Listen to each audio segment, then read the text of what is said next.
To Be or Not to Be, conto de Machado de Assis, voz Iba Mendes.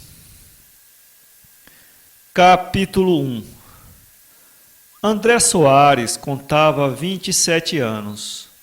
Não era magro nem gordo, alto nem baixo. Na alma, como no corpo, conservava uma escassa e honrada mediania. Era um desses homens que não aumentam a humanidade quando nascem, nem a diminui quando morrem. Poupando ao leitor a narração dos acontecimentos principais da vida de André Soares, limito-me a dizer que no dia 18 de março de 1871, justamente no dia em que rebentava em Paris a Revolução da Comuna, achava-se o nosso herói no Rio de Janeiro, na situação que passo a descrever. Gozava de um emprego que lhe dava 120 mil réis por mês e estava nele já há 5 anos, tendo o natural desejo de subir a outro, que lhe desse pelo menos 200 mil réis. Não recusaria se lhe oferecessem 300. Com 400 é de crer que não se zangasse, e atrevo-me a dizer que chamaria todas as bênçãos do céu sobre quem lhe desse 500.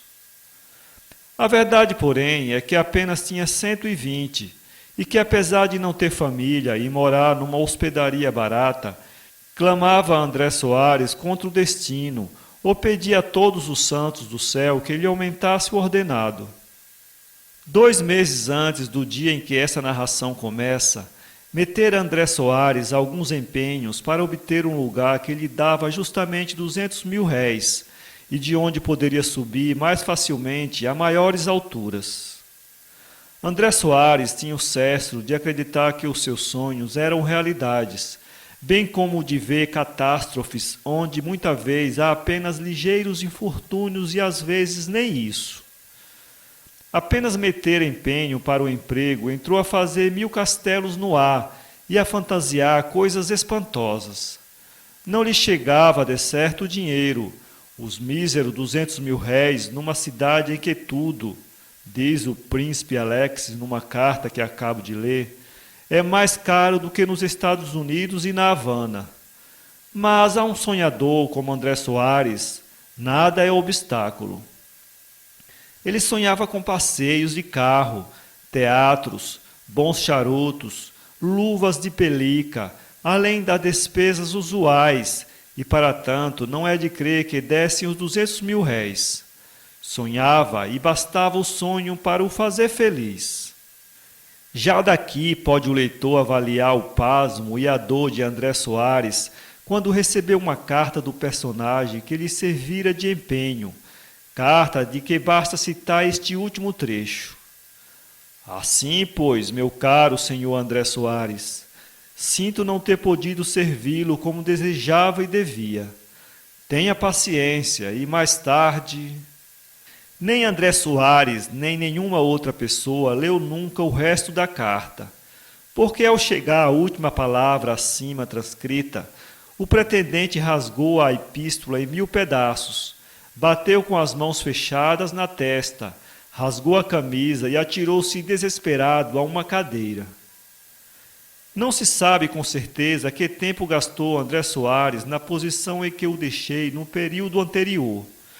O que se sabe é que, depois de estar calado e pasmado, monologou do seguinte modo: haverá no mundo maior desgraça do que a minha?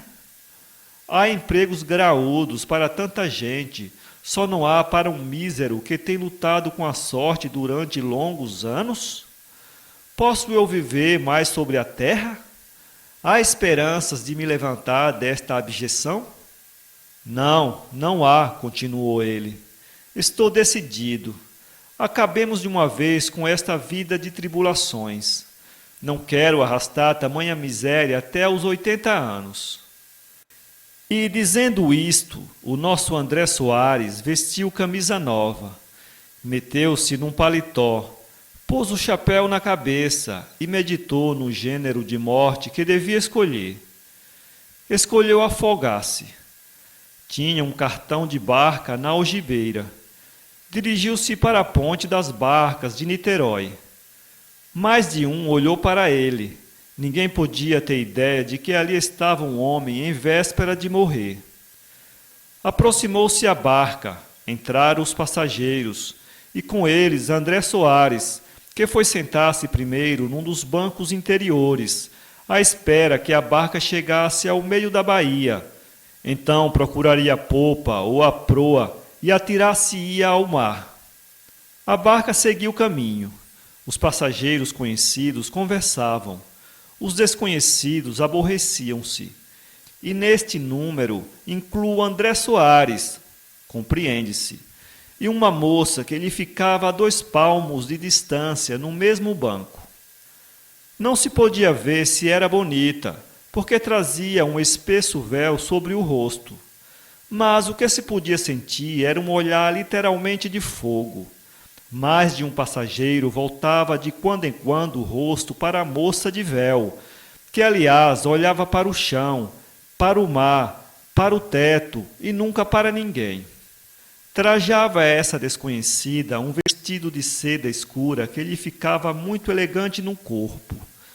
Tinha luvas de pelica de cor igual à do vestido, e da mesma cor calçava uma botina, aliás 2, que lhe ficavam a matar.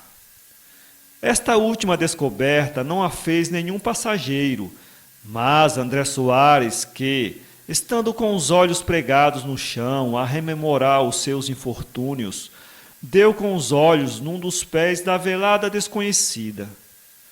Estremeceu. André Soares resistia a tudo neste mundo, a uns olhos brilhantes, a um rosto adorável, a uma cintura de anel. Não resistia a um pé elegante. Dizem até as crônicas que entre alguns versos que outrora compusera, como quase todos os rapazes, o que não quer dizer que fosse poeta, figurava esta quadrinha conceituosa e denunciadora dos seus instintos filópodes. Releve-me o neologismo. Se queres dar-me esperança, se queres que eu tenha fé, mostra-me por caridade o teu pequenino pé. Com a desconhecida da barca niteroiense, não era preciso recitar esta quadra suplicante. Ela estendia o pé com ares de quem queria que André Soares lhe ouvisse. E falo assim porque no fim de 10 minutos deixou a moça de olhar para o teto, para o mar, para o chão, e entrou a olhar unicamente para ele. André Soares estava na antessala da morte. Nem por isso deixou de sustentar o olhar da moça, dividindo a sua atenção entre o seu rosto e o seu pé. Refletia ele que ir para a sepultura com uma doce recordação da vida não era absolutamente prejudicial à alma. Aqueles minutos em que ainda respirava, aproveitava-os ele na contemplação da moça, e tanto os aproveitou que quando deu acordo de si, chegara à barca a São Domingos. André Soares fez um gesto de despeito, mas não teve tempo de resolver alguma coisa, porque a moça levantou-se para sair, lançando-lhe um último olhar, e ele, maquinalmente, deixou-se ir atrás dela e saiu da barca. Estava adiado o suicídio, pelo menos por algumas horas, porque o nosso André Soares, quando reparou que ainda se não tinha matado, murmurou estas palavras consigo: na volta. E foi seguindo atrás da bela desconhecida. Bela é talvez pouco. André Soares achou-a fascinadora, quando na ponte uma rajada de vento levantou um pouco o véu da moça. Ao mesmo tempo, tendo deixado ir a moça adiante, André Soares pôde apreciar os pezinhos e a graça com que ela os movia, nem tão apressada como as francesas, nem tão lenta como as nossas patrícias, mas um meio termo que permitia ser acompanhada sem desconfiança dos estranhos. No fim de 200 passos, André Soares estava namorado quase de todo. sobretudo porque a desconhecida, 2 ou 3 vezes, voltara o rosto e passara ao infeliz um novo cabo de reboque. Cabo de reboque é uma metáfora que o leitor compreenderá bem e a leitora ainda melhor. Em 2 palavras, quando a desconhecida entrou em uma casa, André Soares estava definitivamente resolvido a tentar a aventura e a adiar para tempos melhores o suicídio. Capítulo 2. Logo nesse dia voltou o nosso herói para casa tão contente como se houvera tirado a sorte grande. O mar contava um hóspede menos, mas a fortuna coroara mais um de seus escolhidos. André estava fora de si. Amava. Não era mal recebido o seu amor, cujo objeto, de mais a mais, era um anjo, um nume, uma criatura mais do céu que da terra, como ele mesmo diria em verso, se ainda cultivasse a poesia. Os mesmos gestos complacentes que a moça fizera antes de entrar na casa em São Domingos, fizera-os depois de sair, e na barca e na cidade, até chegar à Rua dos Inválidos, onde morava. Nunca mais terrível devia ser ao nosso André Soares a ideia dos 120 mil réis mensais, nem mais saudosa a ideia dos 200. A verdade, porém, é que não pensou em nada disso. Estava mordido deveras. A moça, depois de entrar em casa, não chegou à janela como ele esperava, mas, em todo caso, dera-lhe todos os sinais de que não era indiferente a seus afetos, e esta certeza fez do desgraçado daquela manhã o mais venturoso de todos os mortais. Há de parecer singular a mais de uma leitora que, não lhe tendo dito a desconhecida onde morava, André Soares adivinhasse que era justamente na casa da Rua dos Inválidos onde a vira entrar. Mas a explicação é facílima. André Soares pertencia à classe ingênua dos namorados que fazem indagações no armarinho da esquina ou na padaria ao pé. Depois de esperar um razoável tempo a ver se a bela dama aparecia à janela, André dirigiu os passos a uma padaria que ficava perto e fez as interrogações precisas a um caixeiro que ali encontrou. Veio a saber que a moça era viúva, que se chamava Cláudia, que vivia com um irmão empregado em Niterói, onde tinha alguns parentes. André Soares arriscou algumas perguntas a respeito da interessante viúva e soube que era exemplar, notícia que o informador lhe deu com muitos comentários a respeito das vantagens da virtude e o apêndice de alguns casos de pessoas que ele conhecera e que desonraram as barbas dos seus avós. Além dessas notícias, soube ainda André Soares que a moça possuía cerca de 20 apólices e uma preta velha, que eram toda a riqueza do defunto marido. É um bom princípio para quem casar com ela, acrescentou o caixeiro com ar malicioso. De certo, disse André Soares, brincando com a corrente do relógio e fitando um olhar perscrutador no caixeiro, que brincava com a tampa de uma barrica vazia. Não é muito, mas é um bom princípio, repetiu este. E há já algum farejador? Arriscou o namorado. Nenhum. Admira. Há muita gente que passa e olha, mas ela não se importa com ninguém. André Soares estava mais contente do que se lhe viesse trazer o decreto da nomeação malograda. Tinha a moça todas as condições que ele podia exigir naquelas circunstâncias. Sobretudo, achava-se ele livre de concorrentes. Se fosse 3 meses antes... 3 meses antes, disse o informante, andou aqui um moço que não era mal aceito, mas desapareceu. André Soares saiu dali contentíssimo. Foi um anjo que o céu me enviou, pensava ele, para me salvar da morte e ao mesmo tempo trazer minha felicidade. E digam lá que não há providência ou sorte, ou o que quer que seja, que vela pelos homens.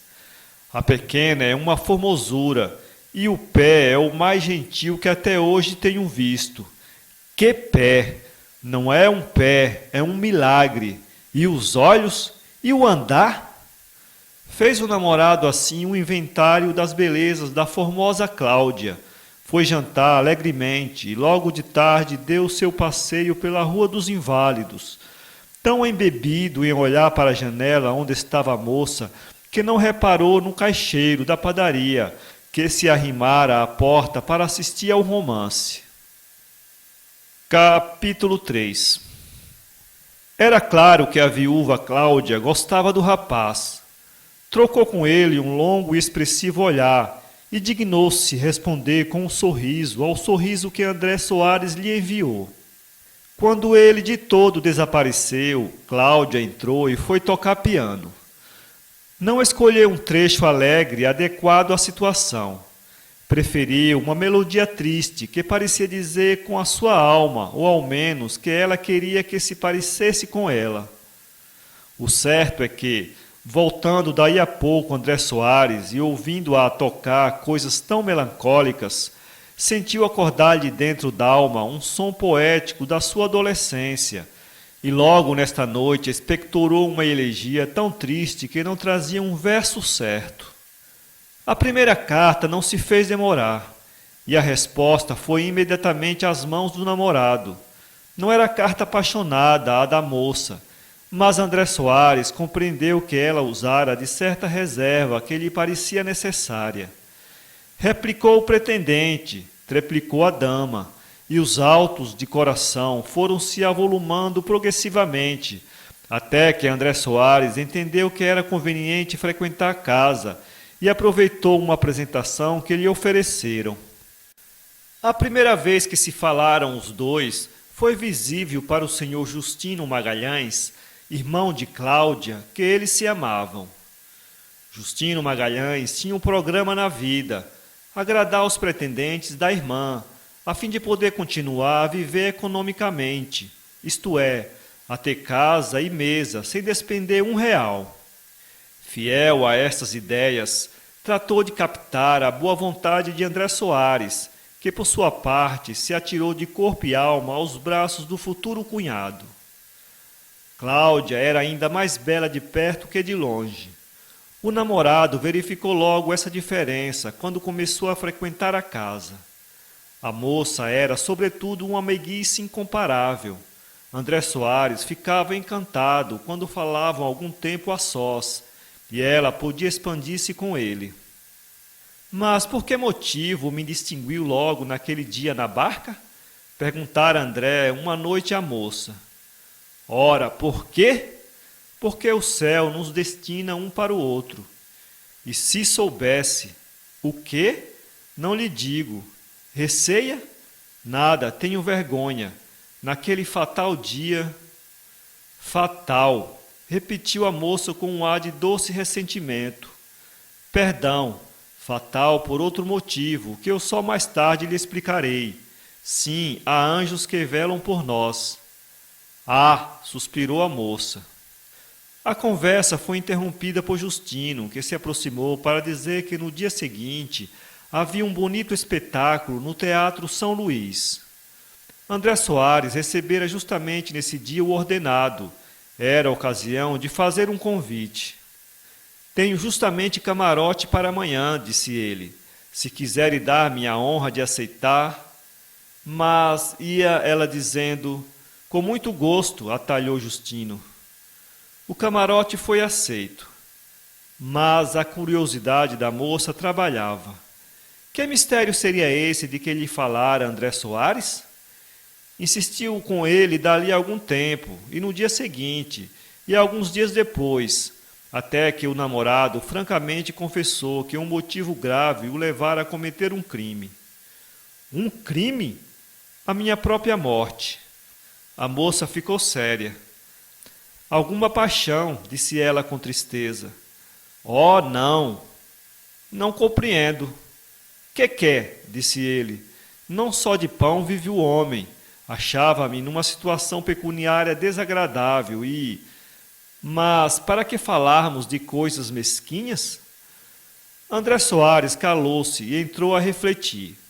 Pareceu-lhe que fora expansivo demais e que acabava de dar à namorada a ideia de pinga. Igualmente lhe pareceu que um pinga só é poético nos livros, mas que na vida real toda a gente o despreza. E refletiu, enfim, que, apresentando-se candidato à mão da viúva, cumpria-lhe mostrar que não ia só atrás das suas apólices. O resultado de todas essas reflexões produziu esta observação. Felizmente, lá vai esse tempo. Foi uma crise que passou. Agora, não desejo saber isso, disse a moça. Por que não falaremos só do nosso coração? É apenas um parênteses necessário, disse André Soares. É-me preciso explicar-lhe a razão porque até hoje não pedi oficialmente a sua mão. A moça fez um gesto. André continuou. Não lhe pedi a sua mão porque espero obter um novo lugar que me coloque em situação melhor do que atualmente me acho. Não é ela má. Lembro-lhe, porém, que sou solteiro. Casado seria insuficiente. Peço-lhe desculpa de entrar nestes pormenores. É uma senhora de juízo e há de aceitá-los como cabidos e necessários. Nem cabidos, nem necessários, disse a moça. Eu pouco tenho, mas tenho alguma coisa.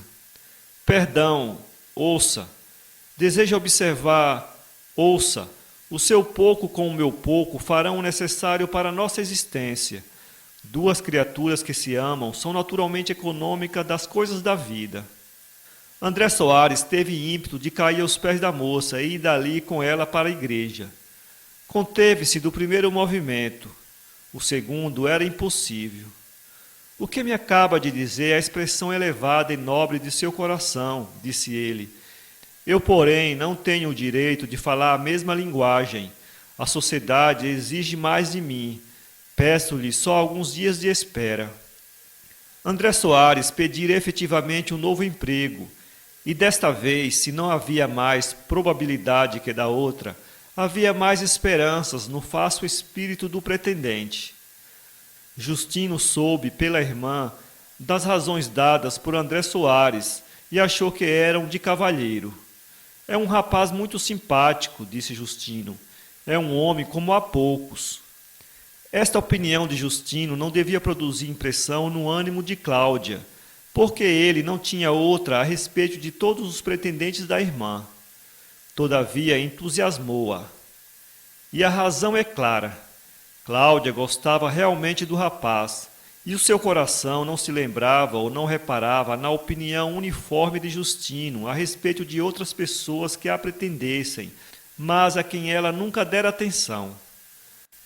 Justino, porém, insistiu na opinião que formara de André Soares, e tão cavalheiro achou que não teve dúvida de lhe pedir 20.000 réis no dia seguinte.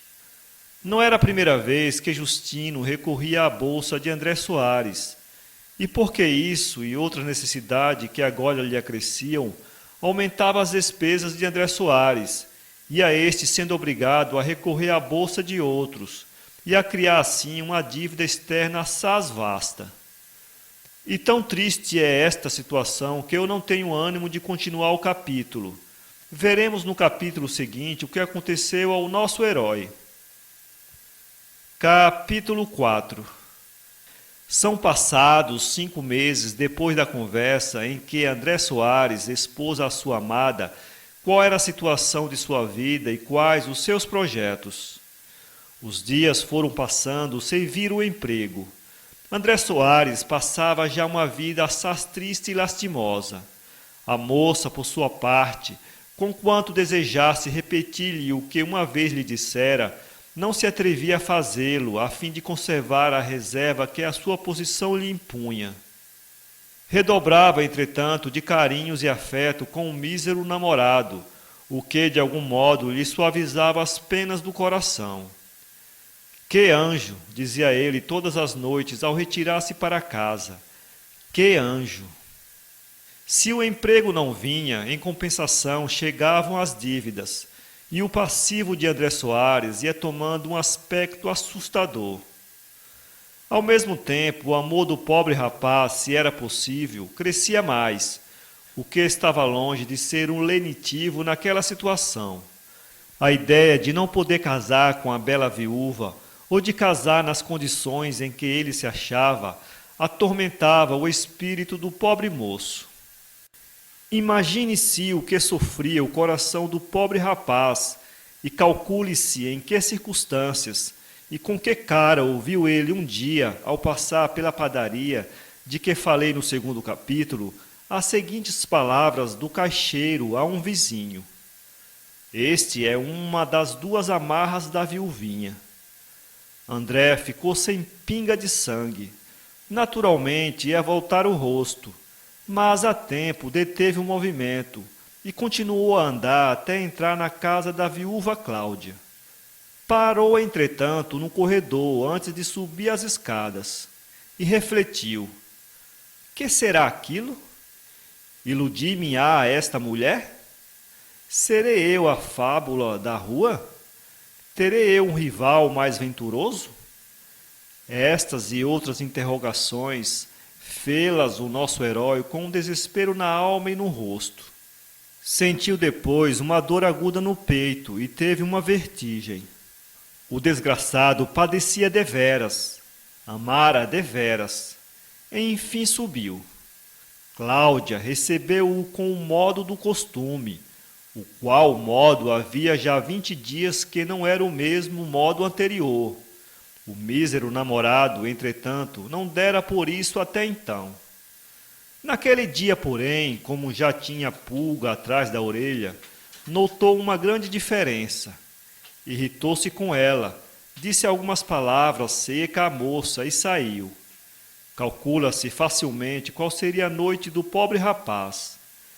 No dia seguinte, enviou uma lacrimosa epístola à sua dama, dizendo-lhe: Cláudia, uma terrível revelação me foi feita ontem. Ainda assim, quero crer em ti.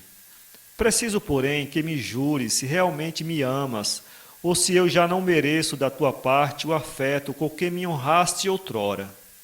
2 dias esperou a resposta desta carta. No 3º apareceu-lhe em casa Justino.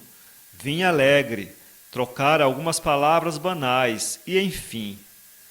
Sei que você escreveu uma carta à minha mana, disse o irmão da viúva. É verdade. Cláudia riu-se quando a leu. Riu-se? É verdade, riu-se. E não devia fazer outra coisa. Dê cá um charuto. Não devia fazer outra coisa, porque no ponto em que se acham as coisas entre ambos, exigir agora uma explicação daquela ordem é singular. Justino concluía estas palavras e recebia das mãos de André Soares o charuto que pedira. André Soares não cabia em si de contente. Então ela? Você é um visionário, um crédulo, um rapazola sem juízo. Pois então uma senhora, em véspera de casar com você, que bom charuto! Leve mais estes. Obrigado. Como ia dizendo, uma senhora, em vésperas de casar por livre vontade, há de ir lá, você é um doido. André Soares concordou facilmente com tudo o que lhe dizia Justino e prometeu que nessa mesma noite lá iria à casa deles. Recusou, entretanto, dizer de onde lhe viera a revelação a que aludira na carta. Justino conversou largo tempo com o futuro cunhado, de quem se despediu para ir embora. Já, vou pagar uma dívida. Vejamos se me chega o dinheiro. E meteu a mão no bolso do paletó com a confiança de um homem que traz a carteira. Errada a confiança, porque a carteira ficara em casa. Não seja essa dúvida, disse André Soares. Eu empresto-lhe o que for preciso, se não orçar por muito. 35.500, disse Justino. Toma lá, acudiu André Soares, entregando-lhe 32.000 réis. Não tenho mais. Não faz mal. Para tapar a boca ao credor, cuido que é bastante. Justino saiu alegremente depois de muitas amabilidades ao futuro cunhado, que não menos alegre ficou. A cena que precede deve ter explicação. Cláudia não mostrou a carta de André Soares ao irmão. Viu-a este sobre uma mesa. Perguntou à viúva o que era. E esta disse então, tanto zangada, que eram ciúmes do noivo. Posso ler? Lê. Leu a carta Justino e ofereceu-se para ir entender-se com André Soares, coisa que a viúva nem aprovou nem reprovou. Limitou-se a encolher os ombros. André não era homem que descobrisse na missão de Justino a necessidade de 35 mil réis e a dívida que podia existir, mas que, em todo caso, não ia ser paga, pareceu-lhe tão autêntica que iria pedir emprestado se não tivesse dinheiro para favorecer o amigo. Ao chegar à casa da noiva, ia André Soares todo trêmulo de comoção. A moça, entretanto, pareceu-lhe ainda mais fria que da última vez. Atribuiu isso ao ressentimento que lhe deixara a carta. Mas então não perdoa? Perguntou ele. O quê? A carta. Cláudia levantou os ombros. Foi uma imprudência, confesso, disse ele. Mas que quer? Eu amo-a. Nada. Aproveito a ocasião para lhe dizer que daqui a um mês será o nosso casamento, disse André Soares, se acaso a ele se não opõe. Cláudia ficou um pouco surpreendida com a notícia. Continuou, entretanto, a ficar calada. André Soares saiu vendendo azeite às canadas. Há alguma coisa por força, pensava ele, mas eu hei de descobrir tudo. Capítulo 5. André Soares começou então uma vida de pesquisas e de cuidados e pesquisas tais que o obrigaram a ir faltando à repartição, faltando-lhe igualmente a paz e o sono. Fazia a ronda de tarde e de noite, passava horas e horas em casa da noiva, sem todavia alcançar nada. Uma vez apenas reparou que, ouvindo bater 5 horas, a moça interrompera a conversa para ir à janela. Ficou aflito na cadeira em que se achava, receoso e desejoso de ir também àquela.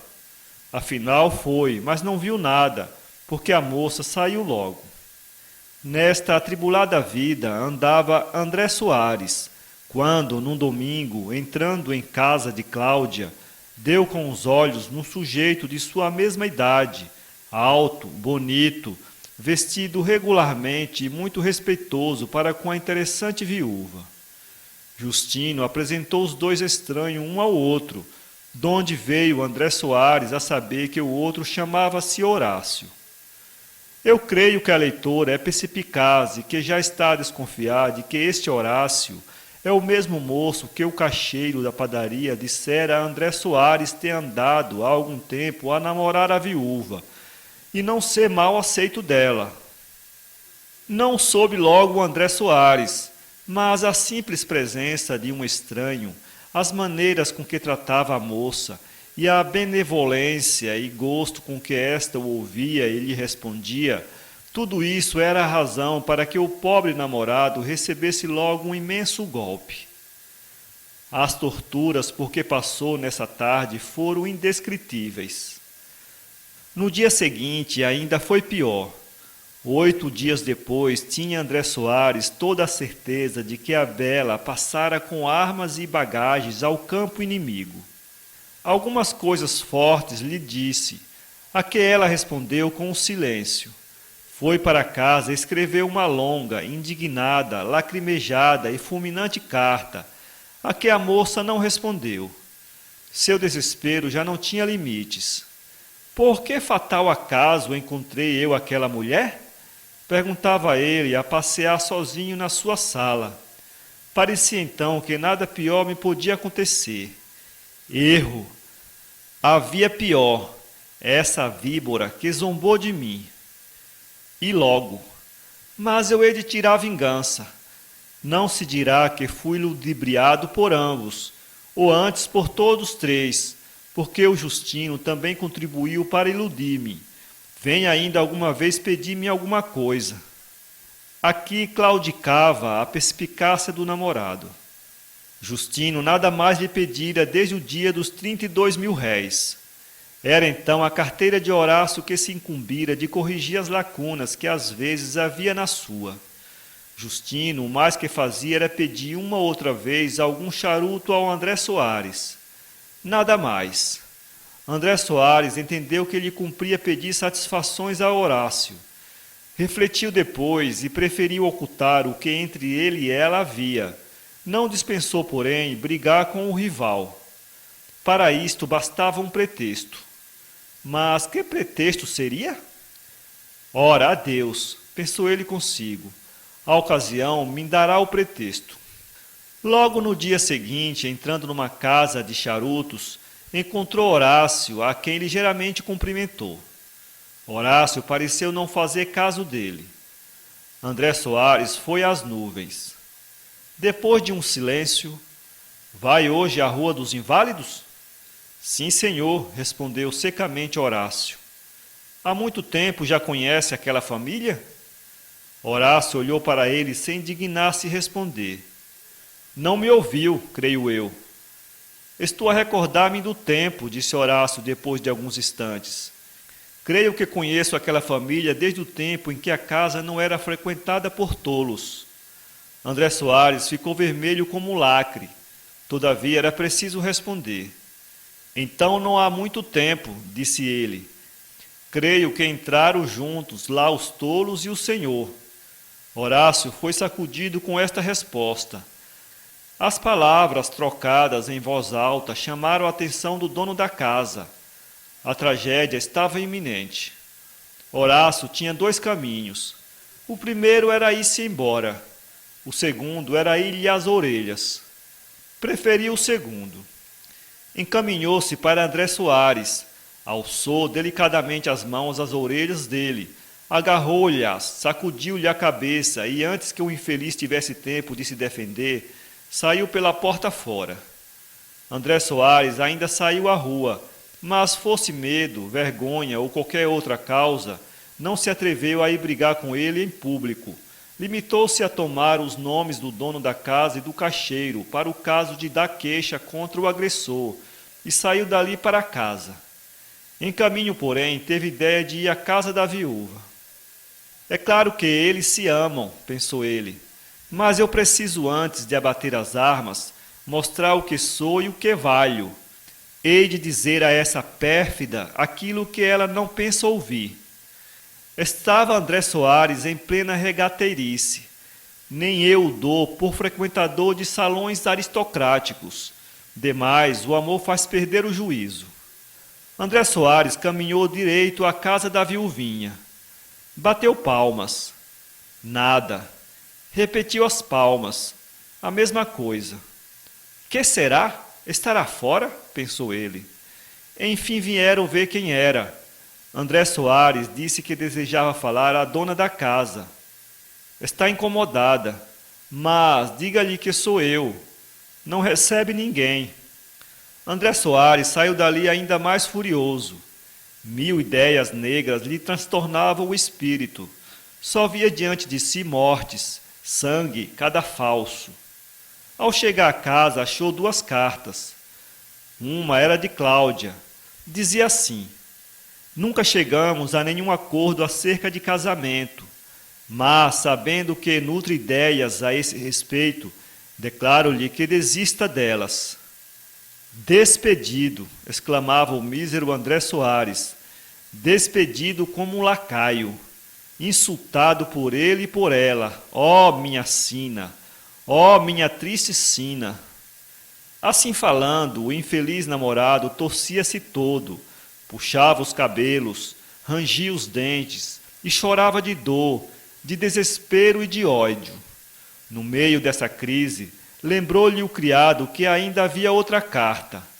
Abriu-a. Era do chefe da repartição. Participava-lhe que, não comparecendo ele com a assiduidade de costume, antes fugindo absolutamente do trabalho, resolvera o ministro demiti-lo. André Soares caiu sem sentidos no chão. Um mês depois, estando a almoçar pacificamente no Carcelé, graças ao crédito que obtivera de um amigo e antigo companheiro de casa, viu passar Horácio e a viúva de braço dado. Estavam casados. Miseráveis, graniu André Soares. Moralidade. Mas onde está a moralidade do conto? Pergunta a leitora espantada com ver esta série de acontecimentos descosidos e vulgares. A moralidade está nisso. Tendo perdido a esperança de obter um emprego de 200 mil réis, quando apenas desfrutava um de 120, assentou André Soares de dar cabo da vida. No dia, porém, em que perdeu a noiva e o emprego de 120 mil réis, com um insulto físico de quebra, não se matou, nem tentou matar-se, nem se lembrou de o fazer. Tanto é certo que o suicídio depende mais das impressões e disposições do momento que da gravidade do mal. Disse. São Paulo, 2016.